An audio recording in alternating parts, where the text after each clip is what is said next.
Cassava Pone is a popular Guyanese dessert. It's a cassava cake that's chewy, spicy, and full of coconut flavor. Traditionally, it's made with fresh cassava, but I am using frozen cassava and it works just as well. If you're using fresh cassava, you would first have to peel it, but since we're using frozen, thaw and drain any excess liquid. Be sure to remove that little pesky string that is in the center of the cassava. And the reason why I'm using frozen is because sometimes it can be a challenge to find fresh cassava that's good. And I've cut the cassava into smaller pieces because I am going to be using my food processor. Traditionally, you would use a hand grater, but I find this to be a lot faster. Growing up, I was not a fan of cassava pone. There was something about the texture that I just did not like it. But now as I've grown, I've come to like that chewy center with the nice crispy edges and all of those warm spices. Now, my food processor doesn't quite get it just as fine as I need it to be. So what I'm going to do is remove the cassava from the bowl. Then I am going to add the chopping blade and then add the shredded cassava back into the food processor. And I am just going to pulse it and continue to chop it until it becomes extremely fine and slightly wet. And I know some of you are going to say, hey, it would have been easier if you had just grated it. But no, it is still quicker this way and it also saves my knuckles. And this took me about a minute or two. And this is pretty much the texture that you're looking for. It needs to be very, very fine and slightly wet. And to a bowl, I'm going to add the cassava. I'm also using frozen coconut, and I'm going to tell you why. I bought approximately 7 coconuts for this recipe, and all of them were bad. So I finally cracked and decided to buy frozen coconut, and it worked just as well. But if you're going to use the whole coconut, that needs to be finely shredded as well.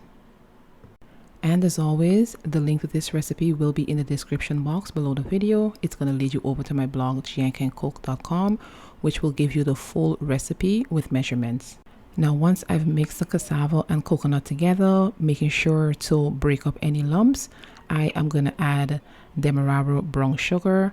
I'm also going to add cinnamon, and you're going to add a bit of black pepper. While it's unconventional for desserts, it is tradition to add black pepper to pone. And to round out the spices, I am going to add freshly grated nutmeg. Now, once I've added all of the spices, I like to give this a good mix just to make sure that everything is just mixed together really well before adding the wet ingredients. Now, to this mixture, I am adding evaporated milk. I'm also going to add melted butter and a splash of vanilla extract. Now give it all a good mix. The batter should still be thick but pourable, but you don't want it to be too runny. And now that's all mixed together, I'm going to set it aside and prepare my baking pan. Now I am using a loaf pan for this recipe, and I want to make sure that it's nice and greased so that the pone does not stick to the pan. I'm also lining it with parchment paper because you can't be too careful. I don't want the pone to stick to the pan. And now it's time to pour the mixture into my loaf pan. And I'm using a loaf pan because I want the pone to be nice and thick. If you prefer a thinner pone, then I would suggest using an 8x8 baking pan instead. And I'm going to smooth the top of the pone. I'm also going to cut off the excess parchment paper because this tends to burn in the oven, so we don't need it, and it will still be easy to remove the pone from the baking pan. Then I'm going to place it into my oven that's been preheated at 350 degrees and bake it for about 55 minutes to an hour, just until it's nice and golden brown and crispy around the edges. And look how easy it was to remove the pone from the baking pan. And you want to let this cool completely before slicing. And the texture of the cassava pone should be chewy, moist, and just slightly sticky. That is how you know that you've got it right. Simply cut it into squares and it's ready to serve. And that's it, you guys, homemade cassava pone. And I made it extra easy using frozen cassava and coconut. And I don't know about you, but I must admit that the edges of the pone is my absolute favorite.